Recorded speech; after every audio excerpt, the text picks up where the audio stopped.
भूतिया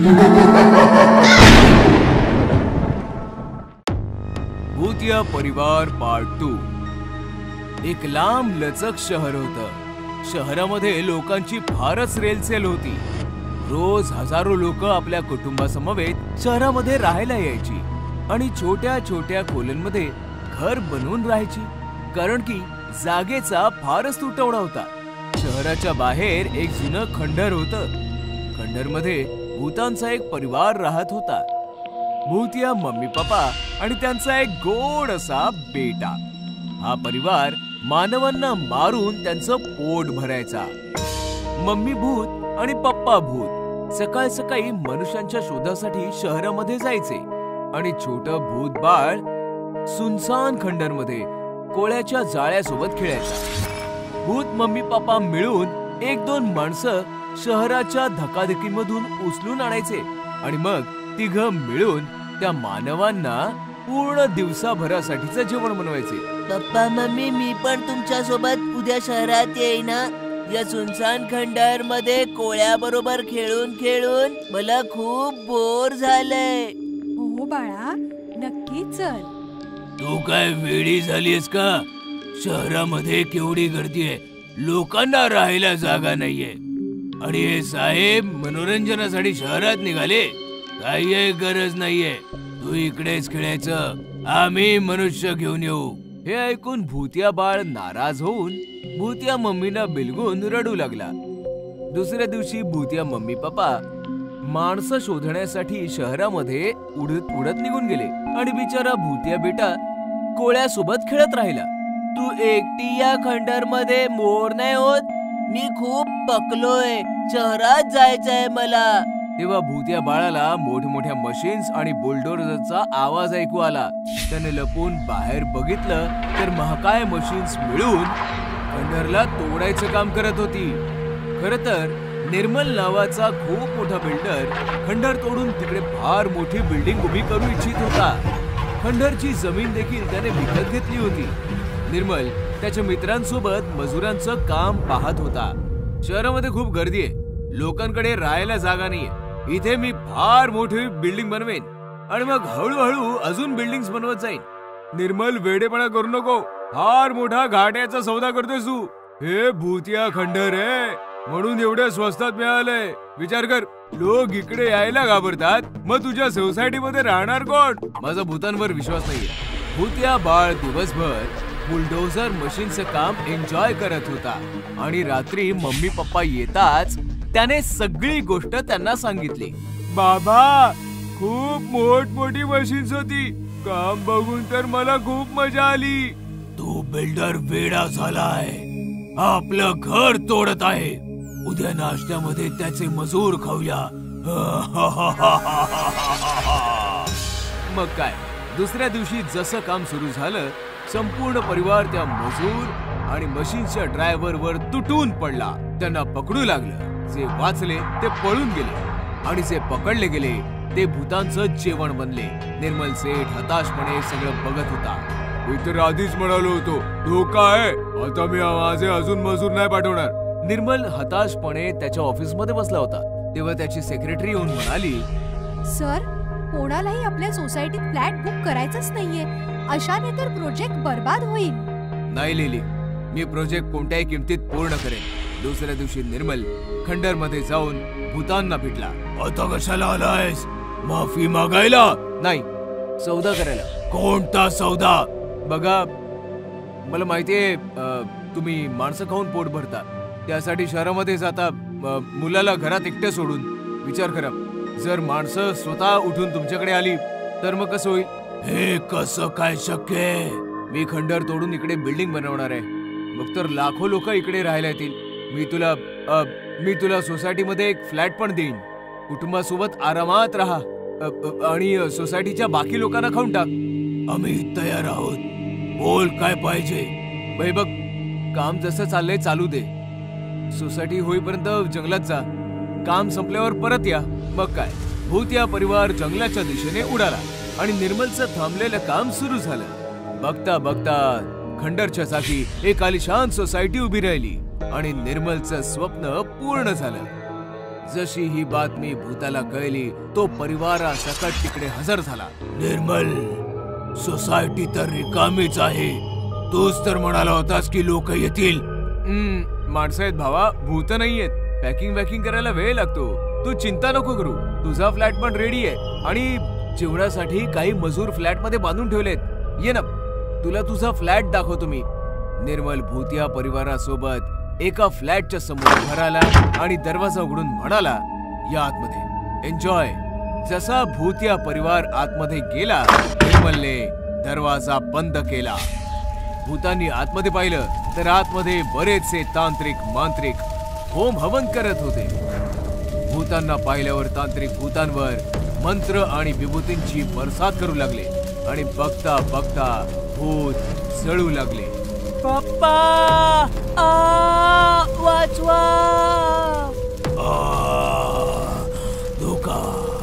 धोका दिलाय निर्मल, हे तू बरोबर नाही केलंस.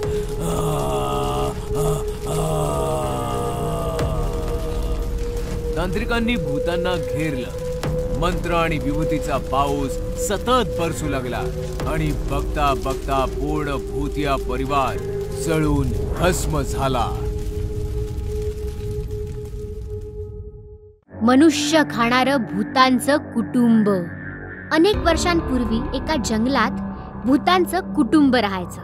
त्यांच्या कुटुंबामध्ये मम्मी भूत, बाबा भूत आणि त्यांचा छोटा मुलगा भूत होते. ते जंगलातल्या प्राण्यांना खाऊन स्वतःचं पोट भरायचे. आज मी आपल्यासाठी हत्ती घेऊन आलोय. आज आपण हत्ती खाणार. असेच अनेक दिवस गेले. मग एक दिवशी मुलगा भूत म्हणाला, बाबा, मी रोज हत्ती किंवा हरिण खाऊन बोर झालो आहे. आता मला काहीतरी वेगळं खायचंय. पण प्रत्येक जंगलात तुला हेच प्राणी खायला मिळतील. असं असेल तर आपण शहरात जाऊ आणि दष्टपुष्ट माणसं खाऊ. हा, हे बरोबर राहील. हा, आता आपण शहरात जाऊया आणि मनुष्य खाऊया. त्याच रात्री ते तिघं शहरात जायला निघतात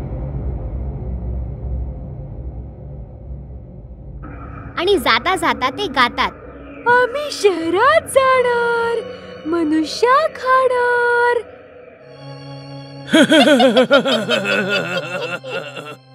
शहरात पोचताच त्यांनी बघितलं की चहूबाजूला फक्त मनुष्य आणि मनुष्यच आहेत. बाबा बाबा, इकडे तर खूप मनुष्य आहेत. हो, इथे तर छोटे मोठे लुकडे जाडे प्रत्येक प्रकारचे मनुष्य आहेत. खूप मजा येईल. मग ते तिघेही बागेजवळच्या एका रिकाम्या घरात राहू लागले. भूत बाबा रोज एखाद्या माणसाला बागेमधून उचलून आणायचे आणि ते तिघेही त्या माणसाला रोज मजेत खायचे. हे मनुष्य तर एकदमच स्वादिष्ट आहेत. पोट भरून खा माझ्या मुला, कारण शहरात माणसं कधीच संपत नाही. असेच काही दिवस गेले. मग एकदा सोसायटी मधल्या सेक्रेटरीच्या लक्षात आलं की बागेमधली माणसं कमी झाली आहेत. हा विचार करून ते जवळच्या एका पोलीस चौकीत गेले. मला असं वाटतंय की बागेत काहीतरी गडबड चालू आहे. तुम्ही लवकरच काहीतरी करा. चिंता नका करू सेक्रेटरी साहेब, मी माहिती काढतो. पोलीस साहेबांनी बागेमध्ये जागोजागी सीसीटीव्ही कॅमेरा लावले. मग दुसऱ्या दिवशी जेव्हा त्यांनी कॅमेरा रेकॉर्डिंग पाहिलं तेव्हा त्यांना विश्वासच नाही बसला. कॅमेरामध्ये साफ दिसत होतं की एक मनुष्य उडत उडत बागेच्या बाहेर चाललाय. ओ सेक्रेटरी साहेब, हा माणूस असा उडत तिकडे रिकाम्या घरात कुठे चाललाय? मला तर वाटतंय ह्याला कोणीतरी भूत घेऊन चाललंय. मला पण वाटतंय की ह्याला भूत घेऊन चाललंय, पण रेकॉर्डिंग मध्ये तर भूत दिसत नाहीये. आता आपण काय करणार? मला तर फक्त माणसांना पकडता येतं, मला भूतांना पकडता नाहीये. त्यामुळे मला माफ करा सेक्रेटरी साहेब, मी याच्यामध्ये तुमची काही मदत करू शकत नाही. हे ऐकून सोसायटीचे सेक्रेटरी खूप नाराज झाले आणि तिकडून निघून गेले. त्यांना काहीच समजत नव्हतं की त्यांनी आता काय करावं. मी काय करू? सोसायटी मधल्या लोकांना सांगितलं तर ते घाबरून जातील. हा विचार करून त्यांनी कुणालाच काहीच नाही सांगितलं. आणि दुसरीकडे बागेतील एक माणूस रोज गायब होत राहिला. आता सेक्रेटरी साहेबांना राहावलं गेलं नाही. त्यांनी लगेचच मीटिंग बोलावली आणि सगळ्या सोसायटी मधल्या लोकांना खरं खरं सांगून टाकलं. हे भूत बागेजवळच्या रिकाम्या घरात राहत आहे. आता तुम्हीच सांगा मला काय करायला हवं. भूताचा आम्ही काय करणार? मला असं वाटतं की आपण ही सोसायटी सोडून इकडून निघून जायला हवं. पण आपण इतकी मोठी सोसायटी सोडून जाणार कुठे? पण इकडे राहिलो तर भूत आपल्याला खाऊन टाकेल. हो, पण सोसायटी सोडून पळून जाणं चुकीचं ठरेल. मला वाटतं की आपण त्या भूतांना इकडून पळवलं पाहिजे. पण कसं? माझ्याकडे एक आयडिया आहे. मग ठरल्यानुसार त्यांनी पूर्ण बागेमध्ये पोस्टर्स लावले.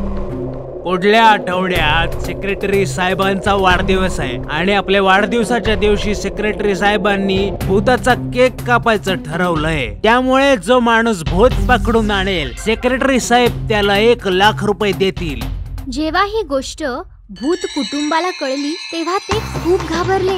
ही माणसं तर खूप खतरनाक आहेत. हे आपल्यासारख्या भूतांचा केक बनवून खातात.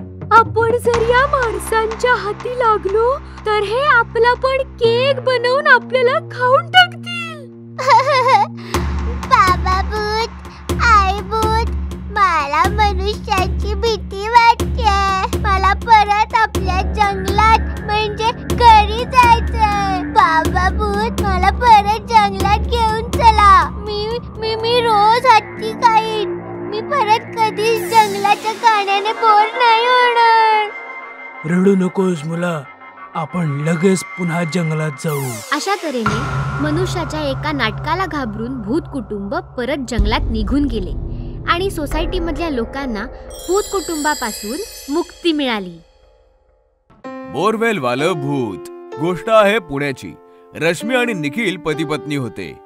सॉफ्टवेअर कंपनीमध्ये काम करत होते आणि शहराच्या बाहेर भाड्याच्या जागेत राहायचे.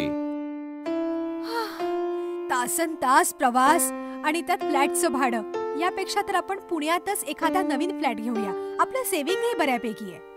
रश्मीचं म्हणणं ऐकून निखिलने घर खरेदी करण्याचा निर्णय घेतला आणि त्याच्या मित्राच्या मदतीने सदानंद नावाच्या माणसाला भेटला ज्याला घर विकायचं होतं. हे बघा, प्रभात रोडवर एक मोठं घर आहे.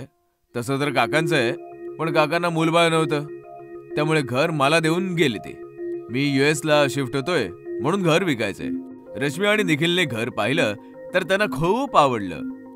त्यांनी घर विकत घेतलं आणि सदानंद US ला निघून गेला. काही दिवस गेले. रश्मी आणि निखिल नवीन घरात सेटल झाले होते. त्यांचं डेली रुटीन पण खूप चांगलं चाललं होतं. एके दिवशी रश्मी आणि निखिल झोपले होते की अचानक एका आवाजाने रश्मी जागी झाली. आवाज फार भयानक होता. सदानंद, मी तुला सोडणार नाही. आवाजाने विचलित होऊन रश्मी बेडमधनं उठली आणि चालत चालत एका रूमच्या समोर येऊन थांबली. रूमचं टाळं आपोआप तुटलं. दरवाजा पण आपोआपच उघडला आणि रश्मी रूम मध्ये आली. रूमच्या मधोमध एक फार मोठी बोरवेल होती ज्यातून फार विचित्र आवाज येत होते. अचानकपणे रश्मीच्या पाठीवर कोणीतरी हात ठेवला. रश्मीने मागे वळून पाहिलं तर मागे निखिल उभा होता.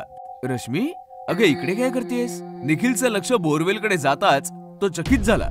सदानंदने आपल्याला सांगितलं का नाही की या रूम मध्ये बोरवेल आहे? आपण ही रूम कधी व्यवस्थित नाही पाहिली. रश्मी नॉर्मल होऊन बोलू लागली. बोरवेल आहे तर चांगलंच आहे ना, पाण्याचा त्रास तर नाही होणार आता. दुसऱ्या दिवशी रश्मी निखिल बरोबर जॉबवर तर गेली, पण तिचं वागणं बोलणंच बदललं होतं. लंच ब्रेक मध्ये कोणालाही न सांगता ती गुपचूप घरी आली आणि बोरवेल समोर येऊन उभी राहिली. मला बाहेर काढा. रश्मीने बोरवेलचा स्विच ऑन केला आणि गार्डन मध्ये येऊन झाडांना बोरवेलचं पाणी देऊ लागली. पाण्यामुळे अख्ख्या कॉलनीमध्ये दुर्गंधी पसरली. लोक नाक तोंड बंद करून घराच्या बाहेर पडली आणि दुर्गंध वाढला.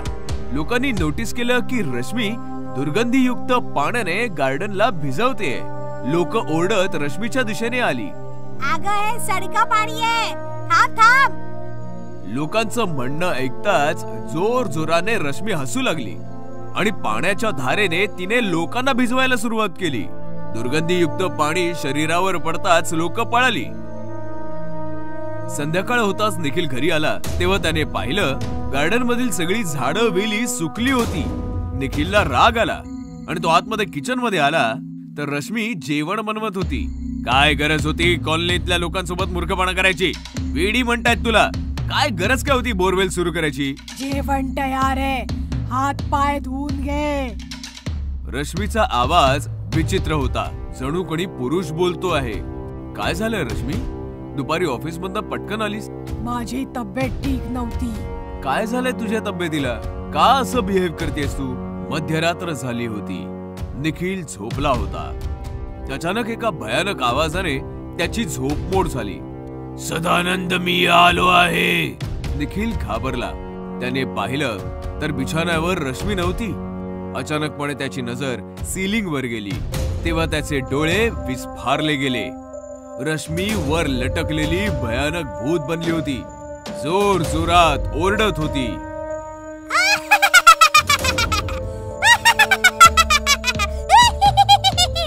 मी आलो आहे सदानंद, मी तुला मारून टाकेन. असं म्हणताच रश्मी निखिलच्या छाताडावर बसली आणि तिने निखिलवर हल्ला केला. रश्मी सोड ग, काय झालंय काय तुला? रश्मी निखिलवर वारंवार वार करत होती. निखिलने रश्मीला फेकलं आणि पळत पळत बोरवेलच्या रूम मध्ये येऊन लपला. निखिलने मोबाईल काढून सदानंदला फोन केला. सदानंद, अरे काय केलंस तू? माझी बायको वेडी झालीये, वारंवार तुझं नाव घेते आणि ती बोरवेल आणि हे सगळं काय आहे? सदानंद हसता हसता म्हणाला, माफ कर मित्रा, झालंय असं की मी काकांची सगळी प्रॉपर्टी हडपलीये आणि त्यांना मारून बोरवेल मध्ये काढलंय. काकांचं भूत सतावत होतं म्हणून मी घर विकून US मध्ये शिफ्ट झालोय. आता माझं कोणी काही बिघडवू शकत नाही, ना इंडियन पोलीस ना इंडियन काकांचं भूत. असं म्हणून सदानंदने फोन कट केला. पण सत्य ऐकताच निखिलची अवस्था बिकट झाली होती. म्हणजे काकांचं भूत रश्मी मध्ये आलंय आणि सदानंद समजून मला मारताय. तेवढ्यात दरवाजा तोडून रश्मी आत आली आणि ओरडू लागली, माझं घर, माझी इस्टेट हडपून, मला बोरवेल मध्ये पुरून तू इथे लपून बसलाय सदानंद. मी तुला नाही सोडणार. काका, मी निखिल आहे, सदानंद नाहीये. पण रश्मीने निखिलला बोलायची संधीच नाही दिली. तिने निखिलला पकडलं, खेचून बोरवेलच्या दिशेने घेऊन आली आणि निखिल सोबतच तिने बोरवेल मध्ये उडी मारून स्वतः सोबतच निखिलचं आयुष्यही संपवलं. हडळीचं प्रेम. राजीव, जावेद आणि महेश लखनौ मधील एका कंपनीमध्ये जॉब करायचे. ते तिघही कॉलेजमध्ये एकत्र शिकत होते आणि खूपच चांगले मित्र होते. राजीव, महेश आणि जावेद खूपच अय्याशी होते. ते पार्टी करण्याची कोणतीही संधी सोडायचे नाही. एके दिवशी राजीवचं प्रमोशन होतं आणि ते तिघं पार्टीला जाण्यासाठी एका रिसॉर्टचं प्लॅनिंग करतात. जेव्हा ते रिसॉर्ट मध्ये चालले होते तेव्हा एका हडळीची नजर त्यांच्यावर पडते आणि ती एका सुंदर ललनेचं रूप घेऊन त्यांच्या मागे मागे पार्टी मध्ये जाते आणि राजीवला त्याचं खेळणं बनवते. तिला बघताच राजीव तिच्या जवळ जातो आणि बोलू लागतो. तेव्हा ती म्हणते, माझं नाव सुनैना आहे आणि तुम्ही मला खूप आवडता. कधी जर तुम्हाला वेळ असेल तर आपण कॉफी प्यायला जाऊया का? अशा प्रकारे त्या हडळीने राजीवला प्रेमाच्या जाळ्यामध्ये अडकवलं. एके रात्री राजीवला ऑफिस मध्ये कामाच्या निमित्ताने उशीर होतो म्हणूनच तो एकटा बस स्टॉपवर वाट बघत उभा असतो. तेव्हा सुनैना तिकडे गाडी घेऊन येते आणि राजीव कार मध्ये बसतो. अरे वा, काय योग्य वेळेवर आलीयस. तसही आज मला उशीरच झालाय. काही वेळ पुढे गेल्यानंतर राजीवला अचानकपणे थंडी वाजू लागते. ही अचानक एवढी थंडी कशी काय पडली? आणि सुनैना, गाडी जरा हळू चालव ना. पण ती राजीवच्या कोणत्याही गोष्टीचं उत्तर देत नाही आणि गाडीचा स्पीड अजून वाढवते. हिला काय झालं? आणि बघण्यासाठी जसा राजीव तिच्या खांद्यांवर हात ठेवतो तेव्हा ती अचानकपणे राजीवकडे वळते आणि भयानक आवाजामध्ये म्हणते, आता ही कार तुला स्वर्गात पोचवूनच थांबेल. आणि ती भयानक हडळीमध्ये परिवर्तित होते. तिला पाहताच राजीव खूपच जास्त घाबरतो आणि हडळी समोर विनवण्या करू लागतो. मला जाऊ दे, तुझं माझ्यावर प्रेम होतं ना, मग तू असं माझ्यासोबत कसं करू शकते? ही शिक्षा आहे, तुझ्या गुन्ह्यांची शिक्षा. आणि हडळ त्या कारला एका मोठ्या झाडावर आदळते, ज्याच्यामुळे राजीवचा जीव जातो. आता फक्त 2 जण बाकी आहेत. मग ती हडळ पुन्हा एका सुंदर ललनेचं रूप घेऊन जावेदलाही तिच्या प्रेमाच्या जाळ्यात अडकवते आणि एके रात्री त्याचाही ती खून करते. जावेद आणि राजीवला मारल्यानंतर हडळ महेशला तिच्या जाळ्यात ओढण्याचा प्रयत्न करते, पण त्याच्या 2 मित्रांना गमावल्यानंतर महेश केवळ एकटा पडतो आणि सर्व अय्याशीपणा सोडून देतो. म्हणून ती हडळ एका कामवालीचं रूप घेऊन महेशच्या घरी कामासाठी निघून जाते, जेणेकरून संधी मिळताच ती त्याला देखील मारू शकेल. कामवालीच्या वर्तनाला पाहून महेशची पत्नी राणीला संशय येतो आणि ती कामवालीवर लक्ष ठेवू लागते.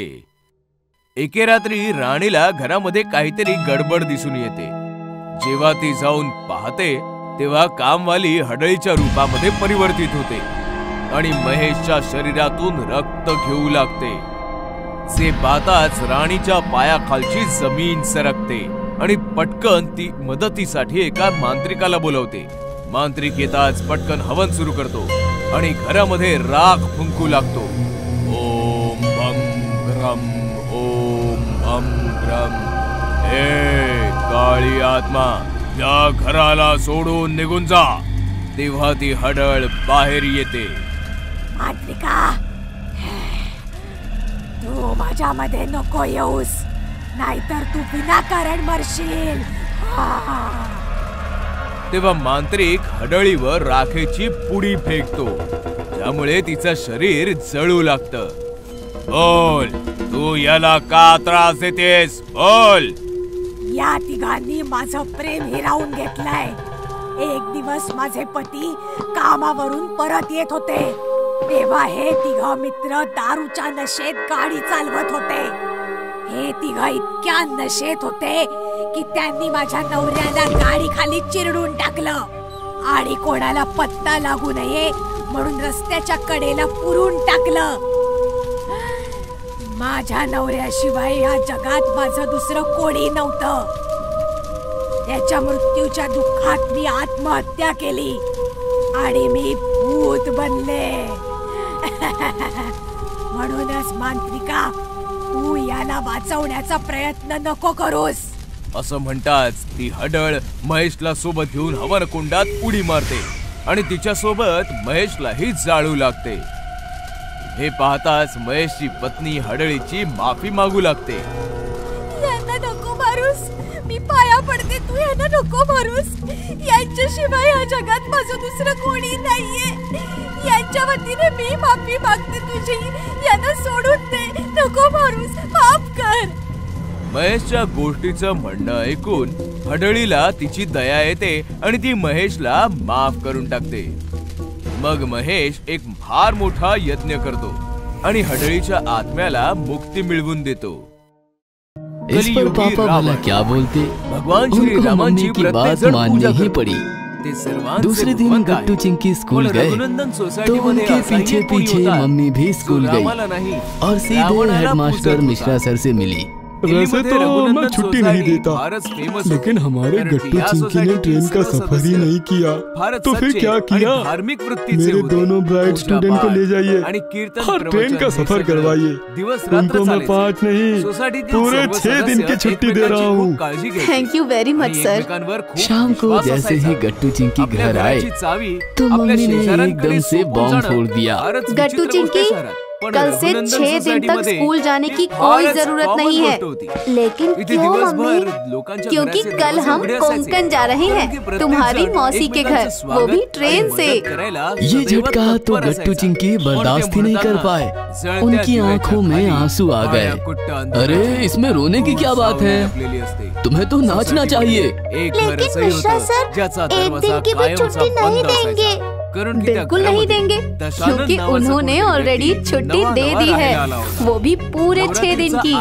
मम्मी ने गट्टू चिंकी को सारी बात बताई, तो गट्टू चिंकी सीधे जाकर मम्मी से लिपट गए। दूसरे दिन मम्मी, पापा और गट्टू चिंकी काफी सारे सामान के साथ रेलवे स्थानक पहुँचे, तो उनको देखते ही एक कुली आगे आया और उसने उनका सामान उठा लिया।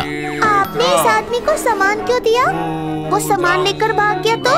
अरे चिंकी, वो कुली है, वीडियो में देखा था ना हमने। स्थान पर काफी भीड़ थी। अलग अलग तरह के लोग इधर उधर घूम रहे थे। कोई खा रहा था, कोई गा रहा था, तो कोई लाइन में खड़ा होकर टिकट निकाल रहा था। लेकिन पापा ने सबकी टिकट पहले ही ऑनलाइन बुक कर लिए थे। कुली के पीछे पीछे सब लोग प्लेटफॉर्म पर खड़ी कोंकण एक्सप्रेस के पास आए। ट्रेन काफी लंबी और खूबसूरत थी। गट्टू चिंकी ट्रेन को छूकर देखने लगी, तो पापा बोले, अरे चलो नहीं तो ट्रेन छूट जाएगी। फिर सब लोग अंदर एक एसी वाले कंपार्टमेंट में जाकर बैठ गए। थोड़ी देर बाद ट्रेन चलने लगी और गट्टू चिंकी को मजा आने लगा। ऐसा लग रहा है हम ट्रेन में नहीं, किसी नाव में बैठे हैं। मजा आ रहा है ना? राघव शास्त्रीच्या मुखी सदैव तभी एक आदमी खाने की ऑर्डर लेने आया और पापा ने उसे खाने की ऑर्डर दी। सर, 15 मिनट बाद आपका खाना पहुंच जाएगा। आदमी चला गया। एक एक स्टेशन पीछे छूटने लगा और कोंकण रेलवे बड़े बड़े पहाड़ों, ब्रिज और टनल से होती हुई मस्ती में हॉर्न बजाती हुई आगे बढ़ने लगी।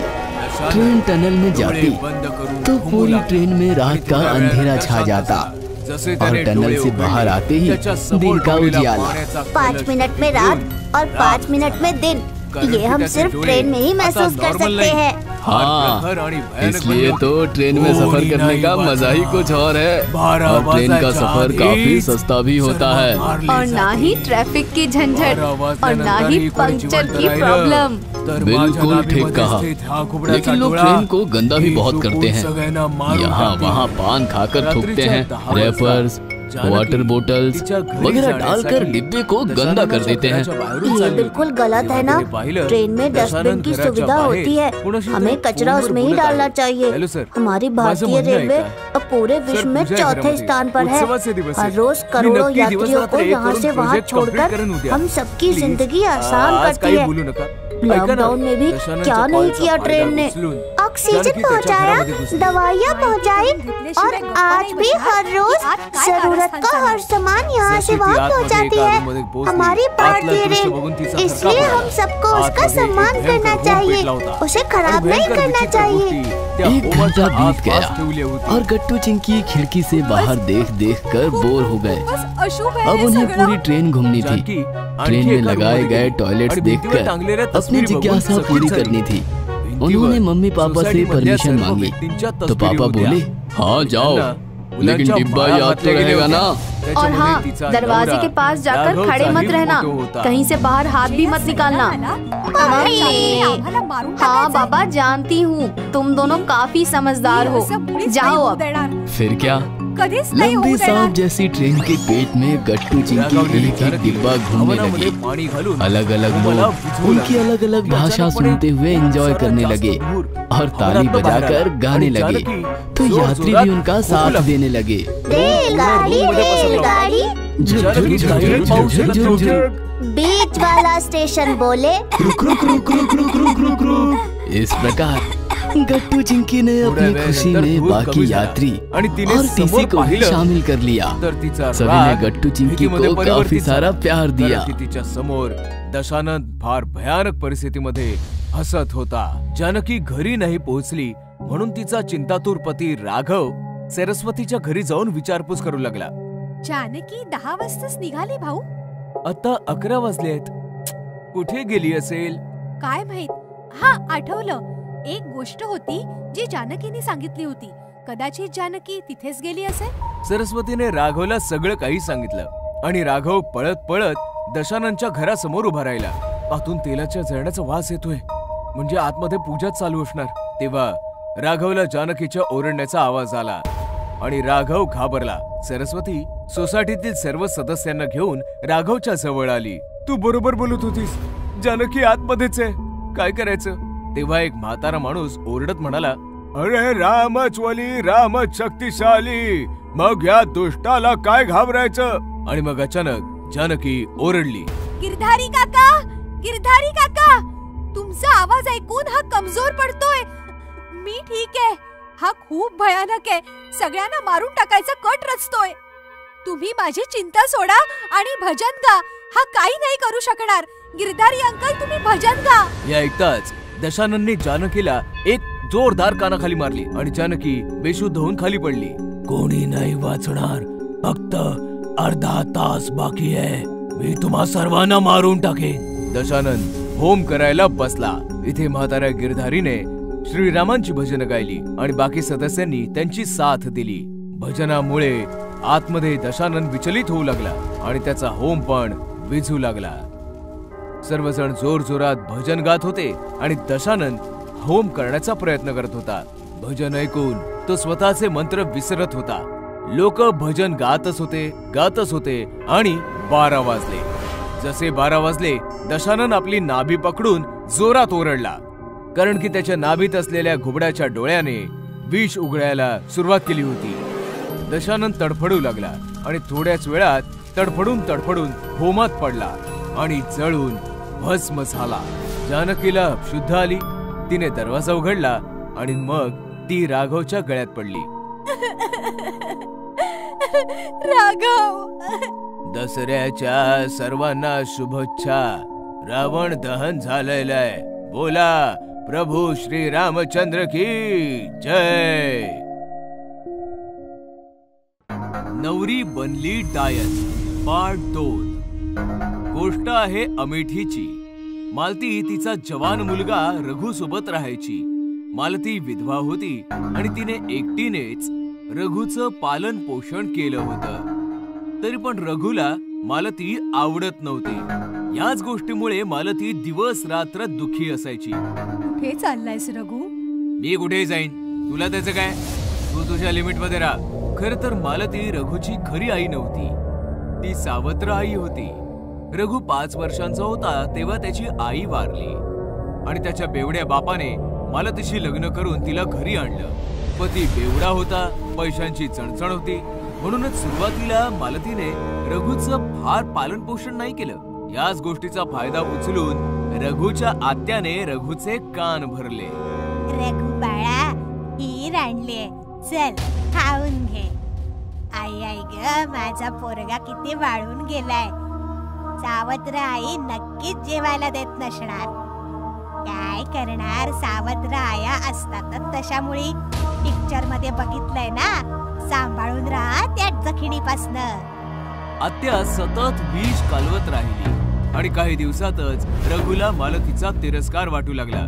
कमकुवत बेवड्या बापाचं एकदा निधन झालं आणि रघु मालतीपासनं खूप दुरावला. पण मालतीचं रघुवर तिच्या जीवापाड प्रेम होतं. तिने चहाचं दुकान उघडून रघुचं पूर्ण पालन पोषण केलं. हळूहळू परिस्थिती बदलली, पण रघु मात्र काही बदलला नाही. तो मालतीचा तिरस्कारच करू लागला. ह्याच आठवणी आठवून मालती रडत होती आणि तेवढ्यात रघुचा फोन आला. मालती फोनवर रघु सोबत बोलली, तर ती हैराण झाली, कारण की रघु कोण्या मुलीसोबत लग्न करून आला होता. तेव्हा रघुची आत्या आली. अगं मालती, आपला रघु बायकोला घेऊन येतोय. नुसती बघत उभी काय राहिलीस? नव्या नवरीच्या स्वागताची तयारी कर. मालतीने काही न सांगता पटापट सगळ्या तयारी केल्या. दरवाजाच्या मधोमध तांदळाने भरलेलं एक मापटं ठेवलं. गृहप्रवेशाच्या सर्व तयाऱ्या झाल्या. अर्ध्या तासानंतर रघु त्याची बायको घेऊन आला. बायको खूपच सुंदर होती. बाळा, हे मापटं ठेवलंय ते उलाट आणि आत ये. आत्या आणि रघु गप्पा मारण्यात दंग होते, तर मालती मुलीचा गृहप्रवेश करण्यात. नवरीने तिचा उजवा पाय उचलून मापच्याच्या दिशेने वळवला, तर तिचा पाय बघून मालतीचं डोकं चक्रावलं. तिचा पाय अगदी उलटा होता.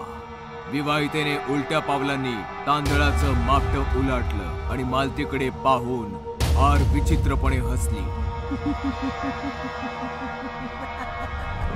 मालती घाबरली आणि घाबरून स्वतःच्या रूम मध्ये गेली. रघुला कळलंच नाही की मालतीला अचानकपणे असं काय झालं. मी म्हटलं होतं ना तुला, या हडळीला तुझ्या लग्नामुळे आनंद झाला नसणार. बिचाऱ्या नव्या नवरीचं स्वागत पण नीट नाही केलं.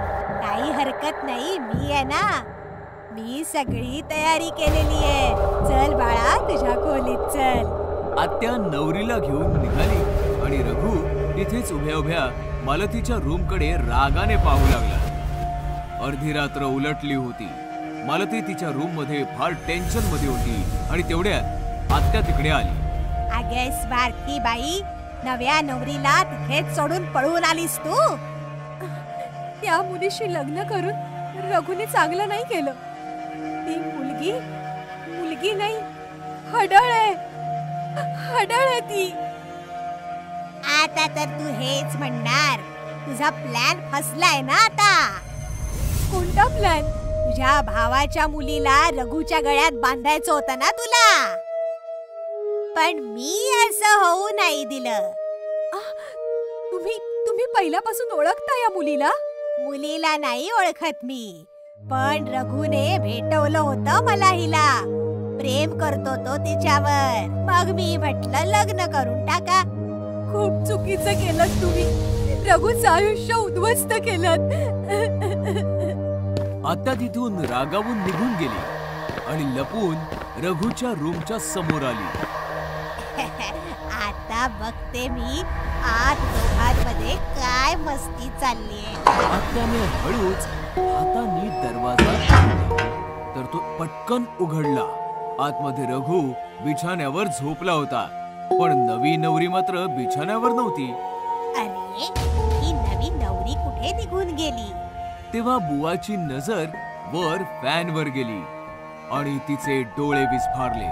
लग्नाच्या कपड्यात एक भयानक म्हातारी डायन फॅनला उलटी लटकून फिरत होती आणि आत्याकडे पाहून जोर जोरात हसत होती. नाही सोडणार, कोणालाच नाही सोडणार, सगळ्यांना मारून टाकेन. आत्या तिकडनं पळाली आणि सरळ मालतीच्या रूम मध्ये आली. खरंच बोलत होतीस तू, ती मुलगी एक भयानक हडळ आहे. मी तर तिचे उलटे पाय आधीच बघितले होते. मग तेव्हा काही बोलली का नाहीस तू? हे राम, आता काय होणार? काय फायदा? मी सांगितलं जरी असतं तरी तुम्ही माझ्यावर विश्वास ठेवला नसता. ते सगळं सोड आणि हे सांग की रघुला कसं वाचवायचंय. ती हडळ रघुला नाही सोडणार. तुम्ही काळजी नका करू, मी अजून जिवंत आहे. तुम्ही चला, माझ्या बरोबर चला. आत्या आणि मालती पळत पळत रघुच्या रूम मध्ये गेल्या, तर डायन रघुच्या छातीवर बसून त्याला चावत होती. रघु जोर जोरात ओरडत होता. लग्न करायचंय, मधुचंद्र करायचंय. बघ तू, आता बघच मी तुला कसं उद्ध्वस्त करून टाकते. आत्या वाचव, मला वाचव, आत्या. ते दृश्य फारच भयानक आणि विचित्र होतं.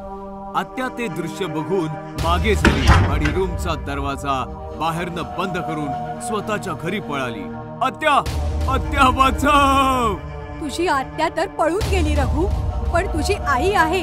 घाबरू नकोस रघु.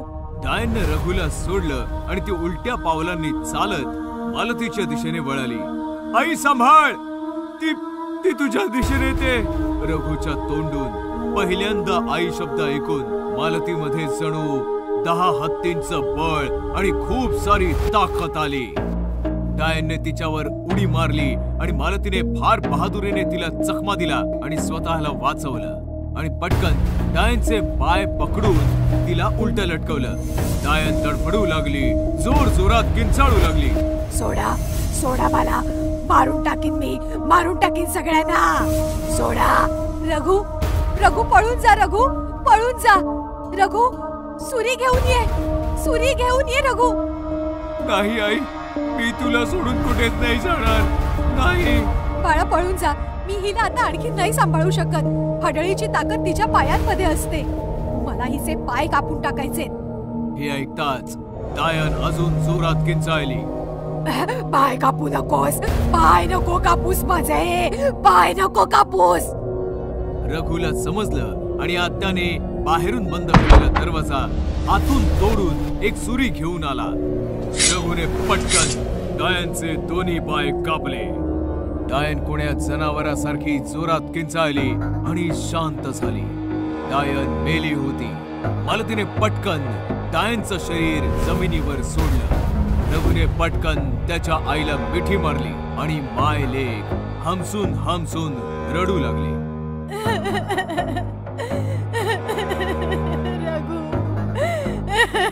रघु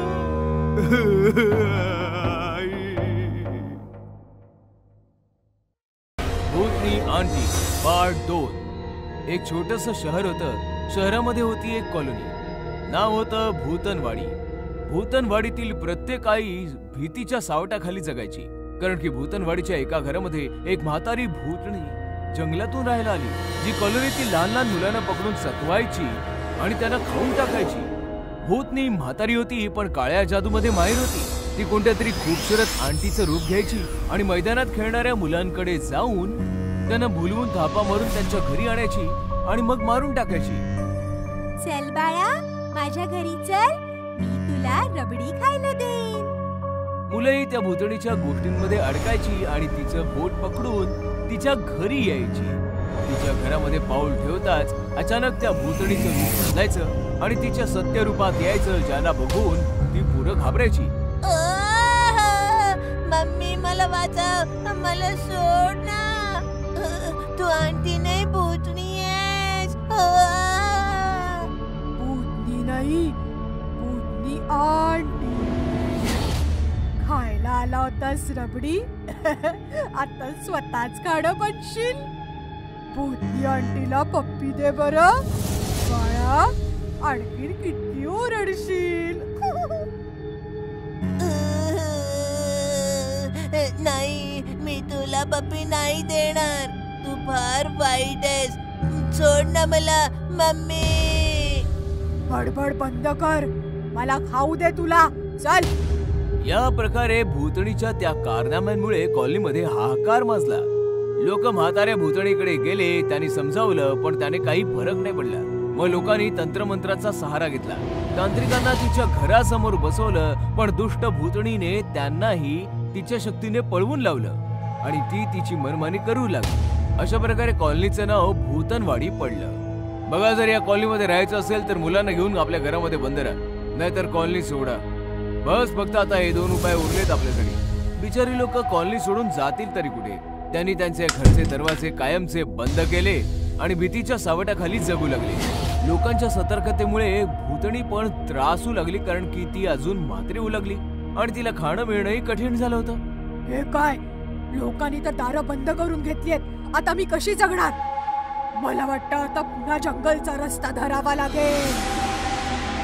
तेव्हा भूतनीने पाहिलं की एक बाई तिच्या गोलमटोल मुलासोबत येत होती. अरे वा, बहुतेक करून कॉलनीत नवीन राहायला आलेत. मुलगा पण अगदी फुग्यासारखा फुगलेला दिसतोय. इथे सर्व घरांचे दरवाजे बंद बघून मुलगा त्रासला. मम्मी. काय रे गोलू?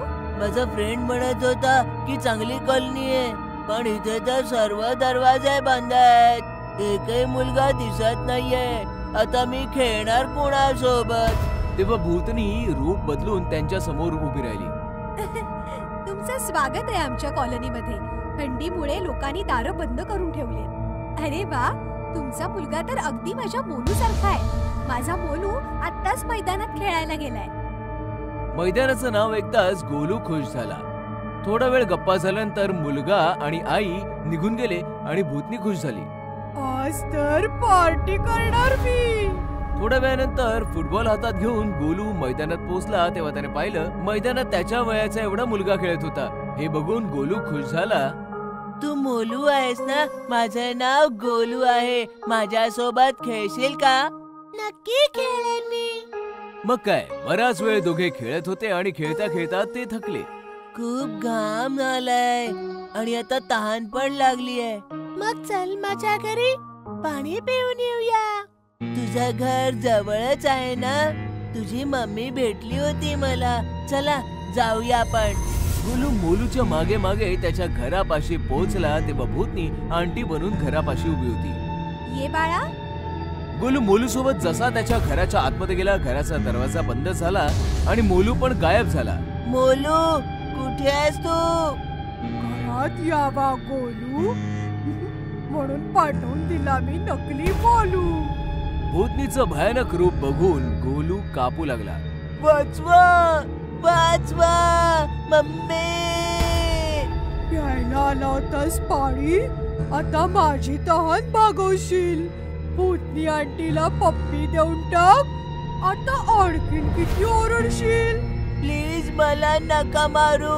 मी माझ्या मम्मीचा एकुलता एक मुलगा आहे. आईचा एकुलता एक मुलगा, जसा कापूस हलका फुलका, कच्चा कच्चा चावून टाकीन. हाती लागला एक कावळा मुलगा. असं म्हणताच भूतनी गोलूच्या दिशेने सरकू लागले आणि गोलू मागे मागे सरकू लागला. जसं भूतनीने गोलूला टच केलं, तिला विजेचा करंट लागला आणि ती जळू लागली. हे माझ्यासोबत काय होतंय? तेवढ्यात गोलूची आई तिकडे आली. अगदी बरोबर होतंय. तुला काय वाटलं मी तुला ओळखलं नाही? तुझ्यासारख्या शेकडो भूतनी पाहिल्यात मी. पण मी जळते कशी काय? कारण गोलूच्या गळ्यात त्याच्या आजीने दिलेला ताईत आहे. तुझ्यासारख्या हजारो भूतनी एक होऊन जरी आल्या ना, तरी त्या जळून भस्म होतील इतकी शक्ती आहे या ताईतामध्ये. चल गोलू. असं म्हणताच मम्मी गोलूला घेऊन निघाली आणि भूतनी आंटी तडपून तडपून राग झाली. मग काय, मग तर कॉलनीचे सर्व दरवाजे गोलू आणि त्याच्या आईच्या स्वागतासाठी उघडे झाले. क्रिमिनल भूत. एकेकाळी इन्स्पेक्टर ब्रिजेश हे अतिशय आश्वासक आणि धाडसी अधिकारी होते. ते मोठमोठ्या गुन्हेगारांचा सामना करत असे. एका रात्री त्यांचा सामना सायको किलर राकाशी झाला. ते त्याच्या मागे धावत होते आणि राकाही वेगाने धावत होता. पण ब्रिजेशने एक शॉर्टकट घेतला आणि पुढे येऊन राकाला गोळी मारली. मी तुला सोडणार नाही इन्स्पेक्टर. मी तुला आणि तुझ्या संपूर्ण कुटुंबाला ठार मारेन. असे सांगताच राकाचा मृत्यू होतो आणि त्याचा मृतदेह स्मशानभूमीत पुरला जातो. ब्रिजेशला शौर्याचं पदक दिलं जातं. त्यांच्या कुटुंबातील प्रत्येक जण खूप आनंदी आहे. तुम्ही दर महिन्याला एक पदक आणता. आता हे सगळे ठेवायचं कुठे ते तरी सांगा. अगं आई, बाबांच्या पदकासाठी एक नवीन खोली बांधूया. खोली नाही, दादा ज्या वेगाने पदक आणत आहे, पदकांसाठी आपल्याला नवीन घरच घ्यावं लागेल. त्याच भयानक रात्री राका परत येतो, पण तो आता माणूस राहिलेला नाही. तो आता भयानक भूत बनला आहे. त्याचे लाल डोळे आणि टोकदार नखे पाहून कोणीही भीतीने थरथर कापू लागेल. मी म्हणालो होतो मी पुन्हा येईन इन्स्पेक्टर. आता तुला आणि तुझ्या कुटुंबाला माझ्यापासून कोणीही वाचवू शकत नाही. दुसऱ्या रात्री ब्रिजेशचा भाऊ राजेश ऑफिसमधून घरी परतत होता. तेव्हा त्याला असं वाटलं की कोणीतरी त्याचा पाठलाग करत आहे. राजेश मागे वळून पाहतो तर कोणीच नसतं. तेव्हा त्याला एक विचित्र आवाज ऐकू येतो. तूच आहेस ना त्या शूरवीर ब्रिजेशचा भाऊ? कोण आहे? तेव्हाच राकाचं भूत त्याच्या समोर येतं. मी राका, ज्याला तुझ्या इन्स्पेक्टर भावाने ठार मारलं. आता मी तुला ठार मारे. तुझा शूरवीर भाऊ तुला कसा वाचवतो ते मी बघतोच. राजेशला त्या भूताला पाहिल्यावर घाम फुटतो आणि तो जोर जोरात पळू लागतो. तेव्हा राका त्याच्या गळ्यावरती हल्ला करून त्याचे सर्व रक्त पितो आणि राजेश मरण पावतो. दुसऱ्या दिवशी ब्रिजेश आपल्या भावाला पाहतो आणि ढसाढसा रडू लागतो. कोणी केलं? माझ्या भावाबरोबर हे असं कोणी केलं? मी माझ्या भावाला वाचवू शकलो नाही. मग ब्रिजेशच्या बायकोला राजेशच्या हातावर नखाने काहीतरी लिहिलेलं दिसतं. बघा, भाऊजींच्या हातावर काहीतरी लिहिलेलं दिसतंय. ब्रिजेश हात वाचू लागतो. भाऊ तर गेला, आता त्याच्या बायकोची पाळी. राका. हे ऐकून ब्रिजेशला धक्का बसतो आणि त्याच्या पायाखालची जमीन सरकते. राका? राकाने हे सगळं केलंय? तो परत येईल याची मला कल्पनाही नव्हती. मी नाही सोडणार त्याला. मला वाटतं आपल्याला गुरुजींना बोलवून घेतलं पाहिजे. हे भूतबाधेचं प्रकरण आहे. हे तुमच्या आवाक्याच्या बाहेर आहे. पूजा दुसऱ्याच दिवशी गुरुजींना फोन करून बोलवून घेते. राका घरातल्या खिडकीमधून सगळं पाहत असतो. इन्स्पेक्टरची बायको, आता तू तर गेलीस. पूजा घराच्या छतावर सुकलेले कपडे आणायला जाते. तेव्हा अचानक जोर जोरात वारे वाहू लागतात आणि तिथे राका येतो. कुठे आहे तुझा इन्स्पेक्टर नवरा? तुला वाचवायला नाही येणार का? पूजा राकाला पाहून किंचाळू लागते आणि तिचा आवाज ऐकून ब्रिजेश छतावर पळत पळत येतो. पण छताचा दरवाजा बंद होतो. राका, तुझी दुश्मनी माझ्याशी आहे. हवं तर मला मार, पण माझ्या परिवाराला सोडून दे. येईल, तुझा देखील नंबर येईल, पण तुझ्या सुंदर बायकोला अजून थोडं सुंदर बनवू दे. पूजा घाबरून पळू लागते की तेव्हाच राका आपल्या नखांनी तिच्या चेहऱ्यावर हमला करतो. पूजाला चेहऱ्यावर झालेल्या जखमांमुळे ती जमिनीवर कोसळते आणि तडपून तडपून मरून जाते. अजून माझा बदला पूर्ण झालेला नाही. मी परत येईन इन्स्पेक्टर. दरवाजा उघडताच ब्रिजेश पूजाकडे येतो आणि रडू लागतो. तेव्हा तिथे गुरुजी येतात. ब्रिजेशचा मुलगा सुधीर राकाच्या भूताबद्दल गुरुजींना सगळं सांगू लागतो. ती एक दुष्ट आत्मा आहे. त्या आत्मेवर अंतिम संस्कार न झाल्यामुळे तिला मुक्ती पण नाही मिळाली. आपल्याला लवकरच तिच्या नावाची पूजा केली पाहिजे, जेणेकरून तिला लवकरात लवकर मुक्ती मिळेल. जे करायचे ते लवकरात लवकर करा गुरुजी. मी माझ्या बायकोला आणि भावाला तर गमावलंय, आता मी माझ्या मुलाला नाही गमावू शकत. गुरुजी मंत्र वाचू लागतात आणि त्या क्षणी राका तिथे येते.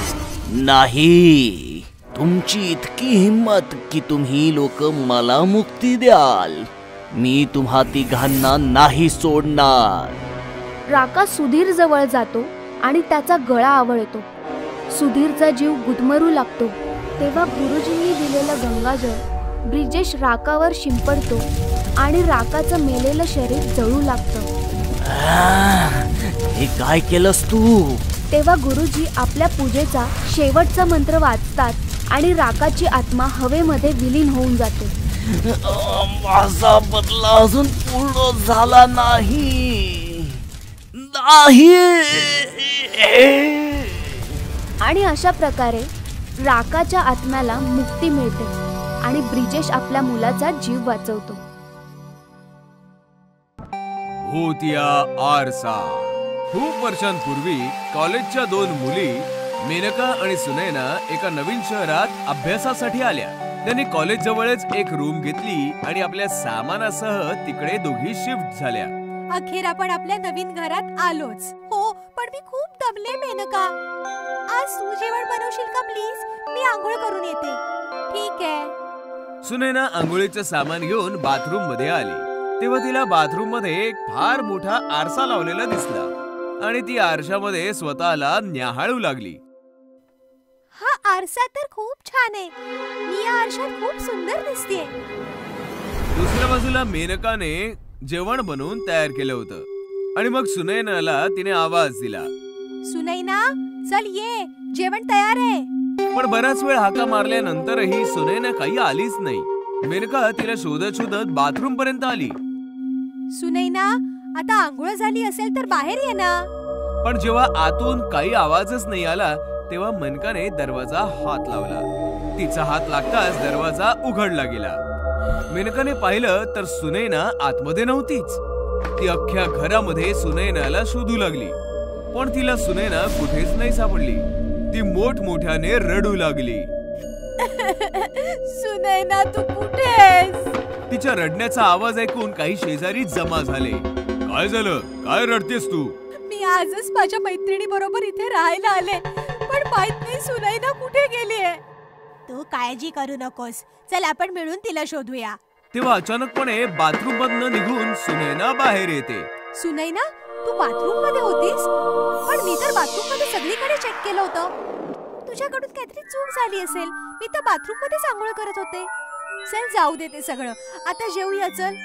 मग जशा त्या जेवण जेवू लागल्या सुनैना जेवणावर तुटून पडली. ती अशा प्रकारे जेवण जेवत होती जणू काही वर्षानुवर्षे ती भुकेलीच आहे. सुनैना, अगं तू कसं जेवतेस? गप्पा बस, मी अशीच जेवते. तू अशी का बोलतेस? मला भीती वाटतेय. दुसऱ्या दिवशी मेनकाने सुनैनाला सांगितलं, सुनैना, माझी आंघोळ झालीये, आता तू करून घे. मला आंघोळ करायला नाही आवडत, म्हणून मला पुन्हा आंघोळ करायला सांगू नकोस. सुनैनाच्या स्वभावात अचानकपणे असा बदल झालेला बघून मेनकाला चिंता झाली. एके दिवशी मेनका सुनैनाच्या नावे पूजा करण्यासाठी मंदिरामध्ये गेली. तिने गुरुजींना सांगितलं, गुरुजी, गेल्या काही दिवसांपासून माझी मैत्रीण सुनैना खूप बदललीये. ना ती माझ्याशी नीट बोलते, ना ती आंघोळ करते, आणि ती एखाद्या प्राण्यासारखी जेवते. तू काळजी नको करूस बाळा, तिला हा देवाचा प्रसाद खाऊ घाल, ती नक्की ठीक होईल. प्रसाद घेऊन मेनका घरी आली. सुनैना, मी देवळातून तुझ्यासाठी प्रसाद आणलाय. हे म्हणताच जसा मेनकाने सुनैनाच्या हातामध्ये प्रसाद ठेवला, सुनैनाने प्रसादाला जमिनीवर फेकून दिलं आणि ती रागाने ओरडू लागली. मला नकोय तो प्रसाद पिसाद, दूर हो माझ्यापासून. सुनैनाचे हावभाव आणि भयंकर आवाज ऐकून मेनका समजून गेली की काही ना काहीतरी गडबड आहे. ती शेजाऱ्यांकडे आली आणि त्यांना सर्व हकीकत सांगितली. त्यांना सोबत घेऊन आली. मला माहितीये तू सुनैना नाहीयेस. माझ्या मैत्रिणीच्या शरीरातून बाहेर पड, नाहीतर आम्ही तुला मारून टाकू. हे ऐकताच सुनैना घाबरून बाथरूम कडे पळाली. मेनका आणि बाकीचे सर्व तिचा पाठलाग करत बाथरूमच्या दिशेने गेले. मग अचानकपणे सुनैना तिच्या खऱ्या भूतिया रूपात आली आणि हसत हसत बाथरूम मध्ये लावलेल्या त्या आरशामध्ये गेली. तू तर भूत आहेस. अगदी बरोबर बोललीस. मी आरशाच्या दुनियेतली भूत आहे. प्लीज, आम्ही तुला काही नाही बोलणार. फक्त आम्हाला इतकंच सांग की सुनैना कुठे आहे. तिला तर मी कधीच मारून टाकलं होतं आणि तिच्या ऐवजी ती तुझ्या सोबत राहत होते. ही बघ तुझी मैत्रीण सुनैना. आपल्या मैत्रिणीला मेलेलं पाहून मेनकाला अतिशय दुःख झालं, पण ती त्या क्षणी काही करू शकत नव्हती. म्हणूनच ती गपचूप उभ्याने फक्त पाहत होती. अशा प्रकारे आरशाच्या दुनियेत गेलेली बाथरूमची भूतनी सुनैनाला मारून तिच्या सोबत घेऊन गेली. गर्ल्स हॉस्टेल मधलं भूत. फार पूर्वी शहरात एक गर्ल्स हॉस्टेल असायचे, जिथे कॉलेजचे विद्यार्थी राहायचे. तिथे अनेक मुली राहत होत्या. एके दिवशी अमेरिकेतील मोनिका नावाची NRI मुलगी त्या हॉस्टेलमध्ये राहायला आली. मी अमेरिकेहून आली आहे, मला इथे राहण्यासाठी खोली हवी आहे. किती दिवस? जोपर्यंत मी माझा अभ्यास पूर्ण करत नाही तोपर्यंत. आता मोनिका बाकीच्या मुलींसोबत हॉस्टेलमध्ये राहू लागली. एके दिवशी मोनिका तिच्या खोलीत रात्री झोपली असताना तिला काही आवाज आला. ती बाहेर आली. तिने पाहिले तर तिथे कोणीच नव्हतं. तिथे कोणी नाही. आणि ती तिच्या खोलीत गेली. दुसऱ्या दिवशी ती काही मुलींसोबत बसून बोलत होती. तेव्हा सोनिया म्हणाली, मी लवकरच हे हॉस्टेल सोडून दुसरीकडे कुठेतरी राहायला जाणार आहे. हो, इथे रात्री खूप भीतीदायक आवाज येतात. हो, काल मलाही काही आवाज आला, पण घाबरण्यासारखे काय आहे? तुला नाही माहिती का? हे हॉस्टेल हॉन्टेड आहे. हो, लोक म्हणतात की या हॉस्टेलच्या ठिकाणी खूप वर्षापूर्वी एक तांत्रिक राहायचा, जो काळ्या जादूचा वापर करून आत्म्यांना कैद करत असे. असं म्हणतात की तो तांत्रिक तर मेला, पण त्या सगळ्या आत्मा अजूनही भूत बनून इथे भटकत आहे. काय म्हणताय? तांत्रिक आत्मा आणि झपाटलेले? हे खरं आहे मोनिका. आम्ही सगळे इथून जाणार आहोत. तू पण आमच्या सोबत चल. भूत असं काही नसतं, म्हणूनच मी कुठेही जाणार नाही. अशा प्रकारे मोनिकाने इतर मुलींच्या बोलण्याची खिल्ली उडवली. त्याच रात्री मोनिका तिच्या खोलीत झोपली असताना तिला बाहेरून कसला तरी आवाज आला आणि ती उठून बसली. ते भूत पुन्हा आलेली दिसते. खोलीतून बाहेर आल्यावर तिला कोणीच नसल्याचे दिसले. ते भूत मला घाबरले असे दिसते. एवढं बोलून मोनिका दरवाजा बंद करू लागली. तेवढ्यात तिला दूरवर एक सावली दिसली. ही कुणाची सावली आहे? ती सावलीच्या मागे जायला लागली. जशी ती सावलीकडे सरकत होती तशी सावलीही तिच्यापासून दूर जात होती. मग अचानक सावली खूप मोठी झाली. ही सावली खूप मोठी झाली आहे, पण ही सावली आहे कुणाची? असा विचार करत ती सावलीकडे धावू लागली. धावत धावत ती हॉस्टेलच्या गच्चीवर आली. गच्चीवर आल्यावर सावली गायब झाली. ही सावली कुठे गायब झाली? जाऊ दे, तिला जिकडे जायचं तिकडे ती गेली. जाऊ दे, मी आता झोपायला जाते. आणि पुन्हा एकदा मोनिका हॉस्टेलमधल्या रात्रीच्या गजबजाटाकडे दुर्लक्ष करून खोलीत येऊन झोपी गेली. दुसऱ्या दिवशी ती हॉस्टेलमध्ये काही मुलींसोबत बसली असताना सोनिया म्हणाली, मोनिका, आम्ही एक नवीन हॉस्टेल पाहिले आहे. उद्या सकाळी आपण सगळे तिकडे शिफ्ट होऊया. काय? तुम्ही खरंच हे हॉस्टेल सोडत आहात का? हो, इथे राहिलो तर ते भूत आपल्याला मारून टाकेल. मी तुला किती वेळा सांगितले आहे की हे भूत सारखे काय नाही, पण तुम्ही लोक माझं ऐकतच नाहीये. मोनिका, आम्हाला ते सर्व नाही माहिती. उद्या सकाळी आपण इथून निघणार आहोत. तुझं मन झालं तर तू पण येऊ शकतेस. त्या रात्री पुन्हा एकदा मोनिका तिच्या खोलीत झोपली होती. नंतर खूप मोठे आणि भयानक भूत तिच्याकडे आले. मोनिका, बघ, तुला भेटायला कोण आलंय? कोण आहे? अचानक समोर एवढं भीतीदायक भूत पाहून मोनिका घाबरते. तू कोण आहेस? आणि माझ्या खोलीचा दरवाजा बंद होता. तू आत कसा आलास? मी भूत आहे आणि कुठलाही दरवाजा आम्हा भूतांना थांबवू शकत नाही.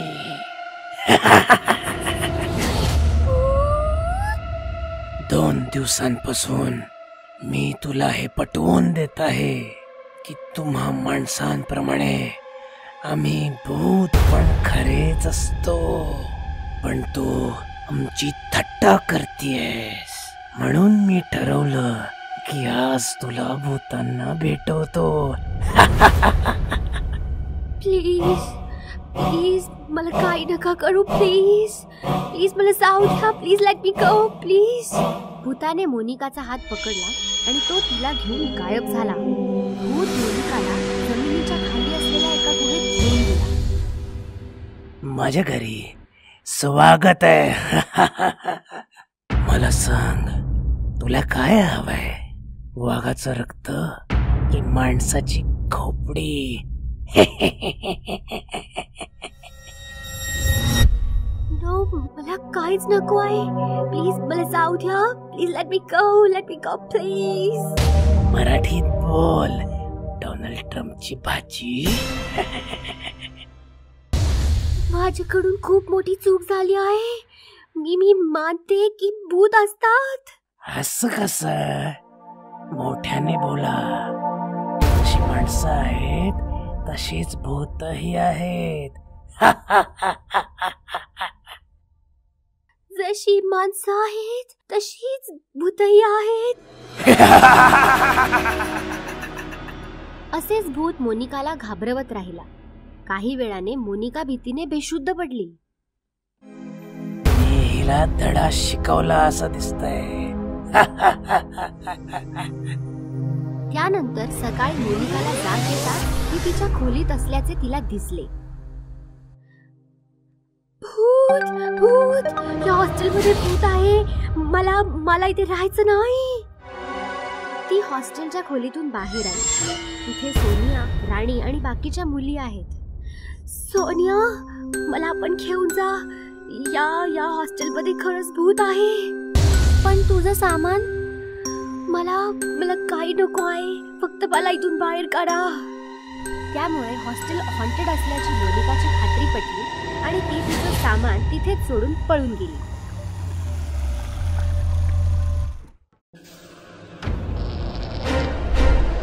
भूतनी आंटी. बऱ्याच वर्षांपूर्वी जंगलामध्ये एक ताकदवान भूतनी तिच्या मुलीसोबत राहत होती. भूतनी तिच्या मुलीची खूप काळजी घ्यायची. ती जंगलातून रोज नवनवीन प्राणी आणून तिला खाऊ घालायची. आई, हा ससा खूपच मऊ आहे, पण हा ना खूपच छोटा होता. उद्या ना तू माझ्यासाठी खूप मोठी म्हैस घेऊन ये. ठीक आहे बाळा. माझी मुलगी छोटी छोटी, म्हैस मागते मोठमोठी.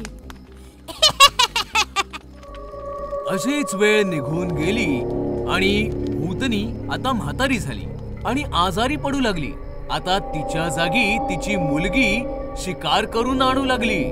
एके दिवशी म्हाताऱ्या भूतनीने तिच्या मुलीला सांगितलं, बाळा, आता मी जास्त दिवस जिवंत नाही राहणार, म्हणून माझी इच्छा आहे तू माझी एक शेवटची इच्छा पूर्ण कर.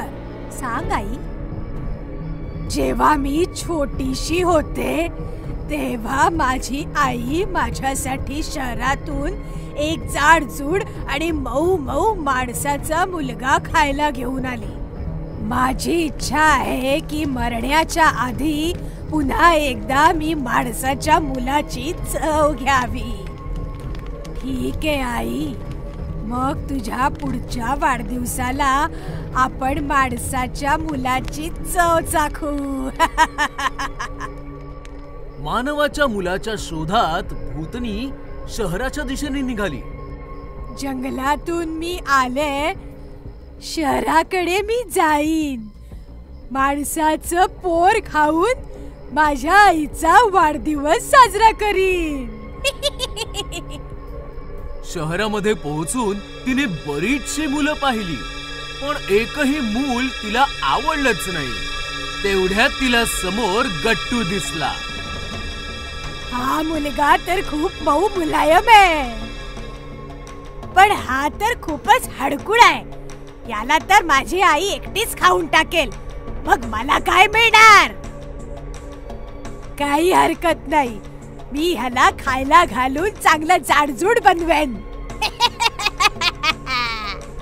आणि तिने एका सुंदर आंटीचं रूप घेऊन गट्टूच्या शेजारी राहायला आली. आणि मग तिने एक दिवस गाजराचा हलवा बनवला आणि गट्टूकडे आली. मी गट्टूसाठी गाजराचा हलवा आणलाय. Thank you aunty. आता भूतनी काही ना काही निमित्ताने गट्टूला स्वादिष्ट भोजन खाऊ घालायला लागली. एवढं स्वादिष्ट भोजन खाऊन आता गट्टू देखील खूप जाडजूड झाला. भुक्या भूतनीचं जेवण जेवून गट्टू झाला जाडजूड. आता जाड्या गट्टूला खाऊन भूतनी पण होईल जाडजूड. दुसऱ्याच दिवशी भूतनी आंटीने गट्टूला सांगितलं, मी शहरापासून थोडं दूर असलेल्या रेस्टॉरंट मध्ये जेवायला जातेय. तू माझ्या बरोबर येणार आहेस का? हो हो, मी तुमच्या बरोबर नक्की येईन. आणि मग भूतनीने गट्टूला सोबत घेतलं आणि जंगलाच्या दिशेने निघाली. गट्टूने जसं जंगल पाहिलं त्याने भूतनीला विचारलं, आंटी, तुम्ही मला इथे जंगलात का घेऊन आलात? तुम्ही तर म्हणाला होतात की मला रेस्टॉरंट मध्ये घेऊन जाताय. तेव्हा अचानक भूतनी तिच्या मूळ रूपात आली. तू बरच काही खाल्लंस गट्टू. आता आमच्या खाण्याची पाळी आहे. तुम्ही तर भूतनी आंटी आहात. भूतनी गट्टूला घेऊन तिच्या आईच्या जवळ आली. आई, हे बघ, मी माणसाचं पोर घेऊन आले. याला खाण्यात तर खूप मजा येईल. ह्या दोन्ही भूतणींचं बोलणं ऐकल्यावर गट्टूला कळलं की यांच्यापासून वाचण्यासाठी त्याला काही ना काही शक्कल लढवावी लागेल. तेवढ्यात त्याला एक आयडिया सुचली. आता तुम्ही मला खायचं ठरवलेलंच आहे, तर तुम्ही मला खा. पण तुमच्यापैकी माझं काळीज कोण खाणार? असं म्हणतात माणसाच्या शरीरात काळीज सगळ्यात जास्त स्वादिष्ट असतं आणि जो ते एकदा खातो तो त्याची चव कधीच नाही विसरत. तसं तर मला वाटतं की माझं काळीज भूतनी आंटीनेच खायला पाहिजे, कारण त्यांनी खूप मेहनत केली आहे ना. नाही नाही, तुझं काळीज तर मीच खाणार, कारण माझ्या सांगण्यावरूनच तर तुझी भूतनी आंटी तुला शहरातून इथे घेऊन आलीये. पण मेहनत तर जास्त मीच केलीये ना.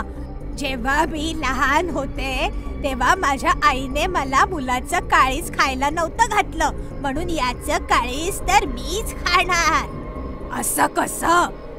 मेहनत तर जास्त मी केलीये, मग याचं काळीज मीच खाणार. आणि मग बघता बघता भांडण विकोपाला गेलं. म्हाताऱ्या भूतणीने भूतणीवर खूप जोरात प्रहार केला. मग भूतणीनेही म्हाताऱ्या भूतणीला बेदम चोपलं. अशा प्रकारे दोघी आपसात भांडत मेल्या आणि गट्टू मात्र तिकडनं सुखरूप पळाला.